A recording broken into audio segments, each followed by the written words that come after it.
Anda menyaksikan Headline News pukul 21 waktu Indonesia Barat, saya Vera Bahasuan. Pemirsa, Presiden Joko Widodo malam ini tiba di Riau.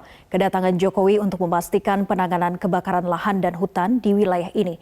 Pesawat kepresidenan yang membawa Jokowi mendarat di Pangkalan Udara Rusmin Nuryadin sekitar pukul 18.30 waktu Indonesia Barat.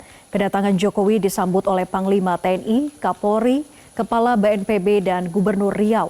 Rombongan Presiden kemudian langsung bergerak menuju lokasi rapat untuk membahas penanganan kebakaran lahan dan hutan.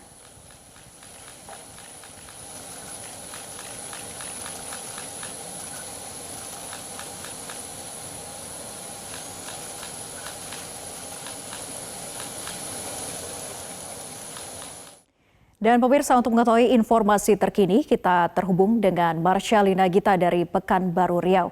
Gita, apa yang menjadi fokus pembahasan dalam rapat dan apa yang menjadi penekanan Presiden dalam penanganan kebakaran lahan dan hutan di Riau ini? Ada beberapa poin yang ditegaskan kembali oleh Presiden Joko Widodo kepada menteri-menteri terkait yang hadir dalam rapat terbatas yang digelar malam hari ini di Pekanbaru Riau. Dan dalam rapat terbatas ini diikuti oleh beberapa menteri dari Kabinet Kerja terkait, kemudian juga ada Kapolri, Panglima TNI, BNPB, kemudian juga dari pemerintah daerah di Provinsi Riau turut serta mengikuti rapat terbatas ini. Dalam rapat terbatasnya, Presiden Jokowi kembali lagi menegaskan bahwa sebelumnya pada tanggal 15 Juli 2019 yang lalu, Presiden sudah sempat melakukan rapat di istana dan menyampaikan bahwa hal yang paling penting, kunci utama dalam penanggulangan kebakaran lahan dan hutan adalah pencegahan. Sehingga Presiden Joko Widodo kembali menyatakan bahwa sebenarnya pencegahan adalah hal yang utama, hal yang mutlak yang harus dilakukan oleh seluruh pihak. Kemudian juga Presiden Joko Widodo menyampaikan bahwa sebenarnya yang terbakar khususnya di wilayah Provinsi Riau ini merupakan lahan gambut, sehingga diketahui bersama bahwa sulit sekali untuk melakukan pemadaman di wilayah lahan gambut. Sehingga beberapa langkah yang kemudian akan dilakukan oleh pemerintah dan juga pihak terkait, bahkan sebelumnya Presiden Joko Widodo pada hari Jumat minggu lalu sudah memerintahkan kepada Panglima TNI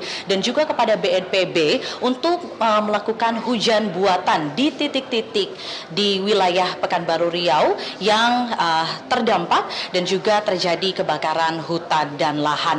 Dan Presiden Joko Widodo kembali juga menyatakan bahwa hari ini dan besok untuk melakukan hujan buatan dalam skala yang lebih besar lagi. Bahkan Presiden Joko Widodo besok juga akan langsung meninjau ke beberapa titik kebakaran hutan dan lahan yang ada di wilayah Pekanbaru Riau. Namun ada satu hal kembali yang ditekankan kepada Presiden Joko Widodo, bahwa sebenarnya infrastruktur di setiap pemerintahan terkait, baik itu pemerintah daerah, kemudian juga dari pihak TNI maupun juga Polri, ini semua memiliki perangkat-perangkat yang sebenarnya harusnya bisa diaktifkan secara baik. Sehingga kalau diaktifkan secara baik, maka pencegahan ini sebenarnya bisa dilakukan. Presiden Joko Widodo menyatakan bahwa baik itu dari pemerintah daerah maupun juga dari beberapa pihak terkait, ini sebenarnya kurang mengaktifkan perangkat-perangkat tersebut, sehingga pencegahan ini tidak dilakukan, sehingga kebakaran hutan dan lahan yang terjadi di wilayah Pekanbaru Riau ini dapatlah terjadi. Berikut kita dengarkan pernyataan selengkapnya dari Presiden Joko Widodo dalam rapat terbatasnya malam hari ini. Kita memiliki semuanya, tapi perangkat-perangkat ini tidak diaktifkan secara baik. Kalau infrastruktur ini diaktifkan secara baik, saya yakin yang namanya satu titik api itu sudah pasti ketahuan dulu sebelum sampai menjadi ratusan titik api. Dan itu sudah saya ingatkan berkali-kali mengenai ini. Yang kita hadapi ini bukan hutan, tapi lahan gambut, hutan gambut. Kalau yang namanya sudah terbakar, habis berapa juta liter pun masih sulit dipadamkan.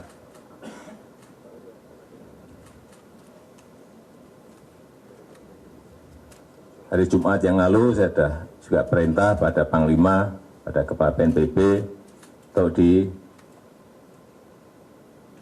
dilakukan hujan buatan. Saya kira sudah dikerjakan. Dan hari ini juga kita harapkan nanti besok juga dilakukan hal yang sama dalam jumlah yang lebih besar. Pasukan pun juga sudah kita tambahkan, saya perintahkan hari Jumat untuk ditambah ke sini. Tetapi sekali lagi kalau tidak ada dukungan dari pemerintah daerah, ini ada pekerjaan besar yang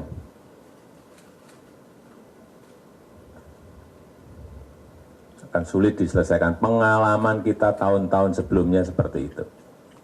Jadi kuncinya ada di pencegahan, jangan sampai ada titik api satupun muncul dan dibiarkan.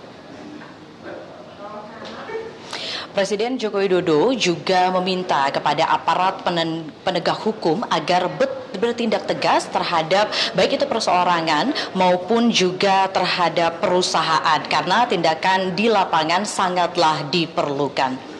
Vera. Ya, Gita, lalu apa agenda Presiden selanjutnya untuk memastikan penanganan kebakaran hutan dan lahan di wilayah Riau ini?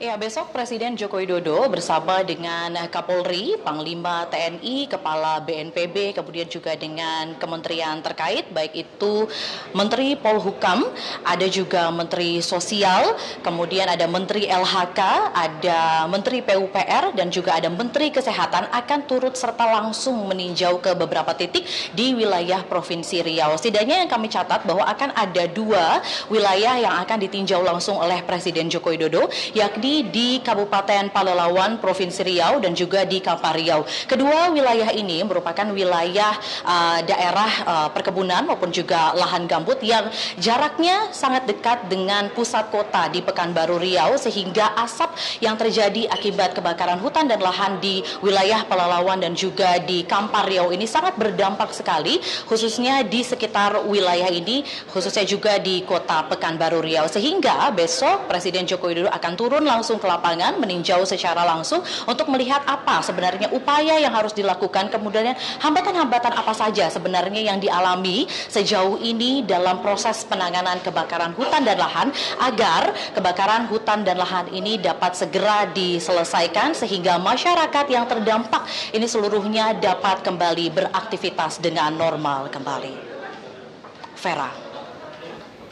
Baik, terima kasih Marshalina Gita melaporkan langsung dari Pekanbaru Riau. Selamat bertugas kembali. Dan pemirsa, demikianlah headline news untuk saat ini. Saat lagi Top News akan hadir untuk Anda.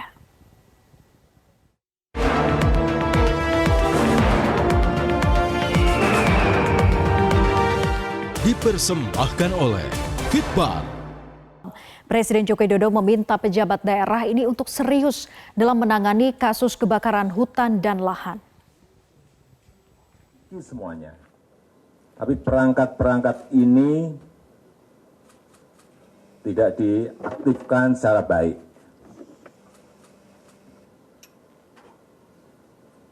Kalau infrastruktur ini diaktifkan secara baik, saya yakin yang namanya satu titik api itu sudah pasti ketahuan dulu sebelum sampai menjadi ratusan titik api. Dan itu sudah saya ingatkan berkali-kali mengenai ini. Yang kita hadapi ini bukan hutan, tapi lahan gambut, hutan gambut. Kalau yang namanya sudah terbakar, habis berapa juta liter pun masih sulit dipadamkan.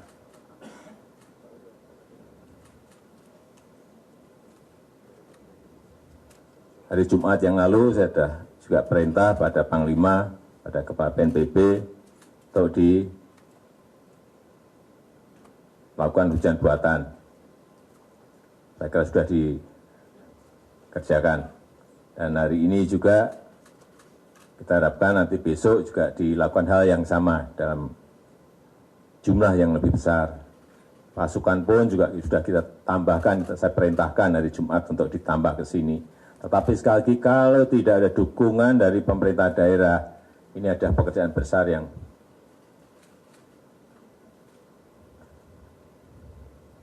akan sulit diselesaikan. Pengalaman kita tahun-tahun sebelumnya seperti itu. Jadi kuncinya ada di pencegahan, jangan sampai ada titik api satupun muncul dan dibiarkan. Sementara itu, pemirsa, Kapolri Jenderal Tito Karnavian meminta Polda serius mendeteksi pelaku pembakaran. Kapolri mengatakan seharusnya Polda mampu mendeteksi daerah rawan terbakar. Berdasarkan data Badan Penanggulangan Bencana Daerah atau BPBD Provinsi Riau, diperkirakan 355 hektar lahan terbakar di Pelalawan. Sedangkan untuk upaya pemadamannya dikerahkan 94 personil gabungan atau satu satuan setingkat Kompi yang terdiri dari unsur TNI, Polri, dan anggota Manggala Agni. Kapolri Jenderal Tito Karnavian mengatakan seharusnya Polda mampu untuk mendeteksi daerah rawan terbakar karena sudah mengenal wilayahnya. Tito juga yakin aksi pembakaran lahan dilakukan pelaku yang sama untuk pembukaan areal perkebunan setiap musim kemarau. Yang lain-lain juga, dan nanti saya akan terapkan reward and punishment supaya serius mendeteksi siapa saja yang melakukan pembakaran-pembakaran itu. Kalau saya berkeyakinan kelompok orangnya itu saja di mana-mana. Nah, masa kita nggak bisa deteksi? Sama saja kita mencari maling, cari teroris, ya. Kita bisa, masa nyari pembakar ini nggak bisa. Kalau nyari dia sudah lagi di jalan di tengah hutan ya susah. Tapi kita sebenarnya udah bisa mapping. Ini kan daerah-daerah yang bukan padat penduduk seperti di Jawa. Ini penduduknya relatif jarang. Artinya komunitas itu saling kenal satu sama lain. Sementara itu, pemirsa, Mabes Polri pada Senin siang mengungkapkan telah menetapkan 185 orang dan 4 perusahaan sebagai tersangka kebakaran hutan dan lahan yang terjadi di beberapa provinsi di Indonesia. Dari jumlah tersebut, wilayah Kalimantan Barat menempati urutan pertama dengan jumlah tersangka terbanyak, yaitu sebanyak 59 orang dan 2 perusahaan.